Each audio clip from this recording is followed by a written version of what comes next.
நிலம் வாங்கி கட்ட நினைக்கிறீர்களா? ஆனால் தடைகள் தான் அதிகமா? ஒரு கோவில் உங்க வாழ்க்கையை மாற்றும். திருச்சி அருகிலுள்ள மணச்சநல்லூரில் அமைந்துள்ள பூமிநாதன் கோவில் நில பிரச்சனைக்கு தீர்வு தரும் அருள்மிகு தலம். இங்கு பக்தர்கள் நிலம் வாங்க, வீடு கட்ட, பூமி தொடர்பான தடைகள் நீங்க வேண்டி வழிபடுகிறார்கள். அதுதான் பூமிநாதன் கோவில். பூமியை காக்கும் சிவன், நில பிரச்சனை தீர்க்கும் அருள் வடிவு. இங்கு பக்தர்கள் நில வழக்கு முடிந்து வெற்றி பெற்றிருக்காங்க. வீடு கட்ட முடியாதவர்கள் அடுத்த வருடம் கீழே போட்டிருக்காங்க. செவ்வாய் அல்லது வெள்ளி பால் அபிஷேகம் செய்து 108 முறை ஓம் நமசிவாய சொல்லுங்க.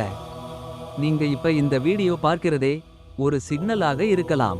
உங்க வீடு கட்டும் கனவு இந்த வருடம் நனவாகலாம். பூமிநாதர் அருள் இருந்தா தடைகள் நீங்கும். இந்த வீடியோவை சேமித்து வைங்க. ஓம் நமசிவாய என்று கமெண்ட் பண்ணுங்க. பூமிநாதர் அருள் உங்க வீட்டுக்கு வரட்டும். இந்த வீடியோ யாருக்காவது தேவைப்பட்டா அவர்களுக்கு ஷேர் பண்ணுங்க.